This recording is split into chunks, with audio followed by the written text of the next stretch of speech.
হরে কৃষ্ণ। সর্বপ্রথম আমার পরমারাধ্য গুরু মহারাজ জগৎগুরু শিলা প্রভুপাদ পূর্বতম আচার্যদের চরণ কমলে প্রণতি জ্ঞাপন করছি। তার সঙ্গে সকল ভক্তবৃন্দ চরণ কমলে জানাই বৈষ্ণবীয় প্রণাম। বাঞ্ছাকল্পতরু বৈশ্য কৃপা সিন্ধু ভয়বচ পতিতানং পাবনং বৈষ্ণব নমো নমঃ। হরে কৃষ্ণ। আজকে তৃতীয় পরিক্রমা হচ্ছে গোদ্যুম দ্বীপ। গোমানি গাবি, ব্রহ্মানি বৃক্ষ, দেবরাসিন্দ আর গাভী মাতা সুরভি গাভী মাতা বৃক্ষের নিচে বসে চৈতন্য মহাপ্রভু তপস্যা করেছিল। দ্বাপর যুগে শ্রীকৃষ্ণ যখন দেবরাসিন্দর পূজা বন্ধ করে দিয়েছে, তখন ক্রোধের বশে আসে দেবরাসিন্দ 7 দিন ধরে বৃষ্টি দিয়েছিল। তো বৃষ্টি দেওয়ার পরও দেখতেছে শ্রীকৃষ্ণ ব্রজবাসীদেরকে গৌতম পর্বতের নিচে আশ্রয় দিছে, কোনো ক্ষতি করতে পারে না। তারপর চিন্তা করছে, না এটা সাধারণ শিশু না, এটা পরমেশ্বর ভগবান। জানতে পারে গাভী মাতাকে নিয়ে আসছে কি জন্য, শ্রীকৃষ্ণর কাছে ক্ষমা চাওয়ার জন্য। তো শ্রীকৃষ্ণকে নাম দিয়েছিল গোবিন্দ, গাভীকে যে আনন্দ দান করে। তো অনেক প্রশংসা করছে, ক্ষমা চাইছে, স্তবস্তুতি করছে, কিন্তু ভগবান শ্রীকৃষ্ণ ক্ষমা করলো, দেবরাসিন্দ অন্তর থেকে ক্ষমা পায় নাই। তার কারণে চিন্তা করছে গাভী মাতাকে নিয়ে বৃক্ষের নিচে বসে তপস্যা করতেছে। শ্রী চৈতন্য মহাপ্রভু কলিযুগে আসবে, আসার আগে যাতে তারা কৃপা পায় মতন। তো বাকিটা শ্রবণ করুন। এই দ্বীপের গোদ্যুম দ্বীপ নাম কেন হয়েছিল? নবদ্বীপধাম মাহিত্য পরিক্রমা খণ্ডে বর্ণনা করা হয়েছে। শ্রীজীব ও শ্রীবাস ঠাকুরের সঙ্গে নিত্যানন্দ প্রভু শ্রী গাছা গ্রামে পৌঁছালেন। তিনি ব্যাখ্যা করে বললেন, এই দ্বীপের নাম গোদ্যুম দ্বীপ। সুরভি গাভী এখানে নিত্য বাস করে। দ্বাপর যুগে ভগবান শ্রীকৃষ্ণ যখন অবতীর্ণ হন, সে সময় কৃষ্ণের মায়া মোহিত হয়ে দেবরাসিন্দ গর্ভভরে ব্রজধামে বিপুল বর্ষণ করেন। ভগবান শ্রীকৃষ্ণ গোবর্ধনগিরি ধারণ করে ব্রজবাসীদের রক্ষা করেন। ইন্দ্রের দর্পণ এভাবে চূর্ণ হলে শশীপতি ইন্দ্র শ্রীকৃষ্ণের চরণে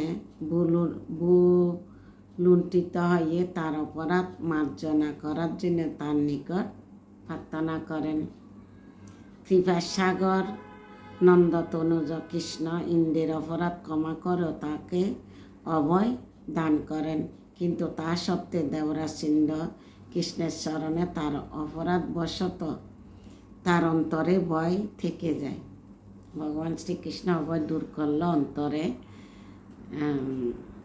দেবরাসিন্দ থাকি গেল। তার কারণে নিকটস্থ সুরভি মাতাকে তিনি তখন বললেন, কৃষ্ণলীলায় আমি বুঝতে না পেরে মহা অপরাধ করেছি। শুনেছি কলিতে ব্রজেন্দ্রনন্দ সুত ভগবান শ্রীহরি নদিয়ায় অবতীর্ণ হয়ে অদ্ভুত লীলা বিলাস করবেন। সে সময় যদি আবার মোহিত হয়ে পড়ি, তাহলে পুনরায় অপরাধী হয়ে রব। এ সুরভি মাতা, তুমি সব কিছুই জানো, এখন আমার এই সমস্যার যথার্থ প্রতিবিধান কর। সুরভি গাভী বলল, চলো আমরা নবদ্বীপধামে যাই। নবদ্বীপধামে সেখানে নিমাইয়ের ভজনা করি।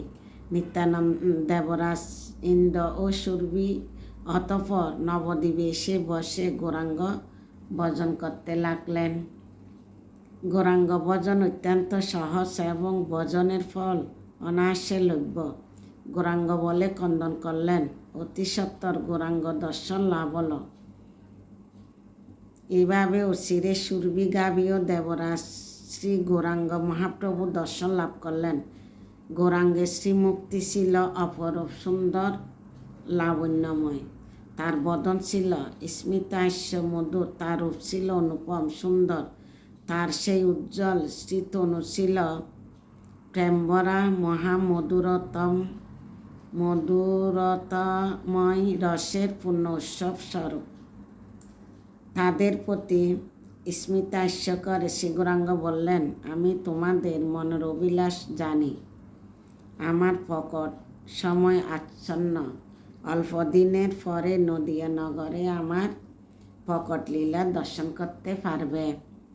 সে লীলার সময় তোমরা আমার সেবা করবে, তাহলে আর মায়া জালে তোমাদের আবৃত করবে না। এ কথা বলে প্রভু অদৃশ্য হলেন। এরপর সুন্দরী সুরভি দেবী সেখানে অশ্ববৃক্ষের নিকটে অবস্থান করে নিরন্তর গৌরাঙ্গচরণ সেবা করতে লাগলেন। এভাবে এ দ্বীপে সুরভি গাভী ও দ্রুম মানি বৃক্ষ বিরাজিত থাকায় এই দ্বীপের নাম হল গোদ্রুম দ্বীপ। এই দ্বীপ ভক্তের কামনা চরিতার্থ করে থাকে। এখানে যে ব্যক্তি কুটি বেঁধে গৌরাঙ্গ মহাপ্রভুর ভজনা করে থাকেন, অনায়াসে তার মন গৌরাঙ্গ চরণে নিবিষ্ট হবে। হরে কৃষ্ণ। আগে অন্তর্দ্বীপ, সীমান্তদ্বীপ, তৃতীয় দিন হচ্ছে গৌতম দ্বীপ। আমরা সৌভাগ্য হয়েছিল, আমরা পরিক্রমা করছি। তো এই গৌতম দ্বীপের মাহাত্ম্য শ্রবণ করে পরিক্রমা করেন এবং চৈতন্য মহাপ্রভু আর দেবরাজেন্দ্র সুরভি গাভী মাতার কৃপা লাভ করেন। হরে কৃষ্ণ। সবাইকে প্রণাম। ভুল ত্রুটি নিজে গুণে ক্ষমা করবেন আর শেয়ার করার জন্য অনুরোধ রইল, কেন কি যাতে আপনার মাধ্যমে অন্যরা শ্রবণ করতে পারে। হরে কৃষ্ণ।